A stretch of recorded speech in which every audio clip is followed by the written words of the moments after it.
গ্লিসারিনকে আমরা বিভিন্নভাবে ইউজ করে থাকি, বিশেষ করে ময়েশ্চারাইজার হিসাবে। আজকে তোমাদেরকে দেখাবো ত্বক সুন্দর এবং উজ্জ্বল করে তুলবার জন্য গ্লিসারিনকে তোমরা কিভাবে ইউজ করবে। হাই ফ্রেন্ডস, আমি মানসী। সাজাবো যতনে পরিবারে তোমাদের সবাইকে স্বাগত।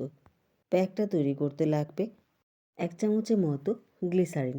গ্লিসারিন ত্বককে উজ্জ্বল করে, ত্বককে ময়েশ্চারাইজ করে, ত্বকের শুষ্কতা দূর করতে এবং ত্বককে আরও সুন্দর করে তুলতে সাহায্য করে। লাগবে 1/2 চামচের মতো মধু। মধু ত্বককে পরিষ্কার করতে, ত্বককে ময়েশ্চারাইজ করতে এবং ত্বকের উজ্জ্বলতা বৃদ্ধি করতে সাহায্য করে। ত্বকের বিভিন্ন দাগ ছোপ, যেমন ব্রণ হওয়ার ফলে দাগ বা মেছেদা হওয়ার ফলে দাগ দূর করতেও সাহায্য করে এই মধু। লাগবে কয়েক ফোঁটা লেবুর রস। লেবুর রসে রয়েছে প্রচুর পরিমাণে ভিটামিন সি, যা ত্বককে উজ্জ্বল করে তোলে, ত্বকের অতিরিক্ত তেল শুষে নেয়। এছাড়া মৃতকোষ দূর করতেও সাহায্য করে। তবে লেবু ইউজ করবার ক্ষেত্রে কয়েকটা নিয়ম অবশ্যই মেনে চলো।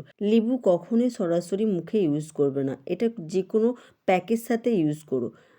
বা লেবু ইউজ করবার পর কখনোই সরাসরি সূর্যের আলোতে বেরোবে না। যাদের সেনসিটিভ স্কিন তারা লেবু ইউজ করবার ক্ষেত্রে বিরত থেকো। এই 3টি উপকরণ খুব ভালো করে মিশিয়ে নাও। তারপর এটা সারা মুখে লাগিয়ে হালকা হাতে মাসাজ করে নিও। মাসাজ করবার পর এটা 15 মিনিট রাখবে। তারপর কুসুম গরম পানি দিয়ে মুখটা ধুয়ে নেবে। এই প্যাকটা তোমরা সপ্তাহে 3 দিন ইউজ করো। দেখবে ধীরে ধীরে দাগ ছোপও দূর হয়ে যাবে, ত্বকটাও সুন্দর হয়ে উঠবে এবং ত্বকের শুষ্কতা ভাবও দূর হয়ে যাবে। তবে এই প্যাক ইউজ করবার ক্ষেত্রে কয়েকটা সতর্কতা অবশ্যই মেনে চলবে। যাদের সেনসিটিভ স্কিন তারা লেবু ইউজ করবে না, লেবুটাকে এড়িয়ে যাবে। শুধু গ্লিসারিন একদম ত্বকে ইউজ করবে না। গ্লিসারিনের সাথে কোনো কিছু মিশিয়ে, না হলে শুধু জল মিশিয়েও ইউজ করতে পারো, কিন্তু একদম খাঁটি গ্লিসারিন ত্বকে ইউজ করো না।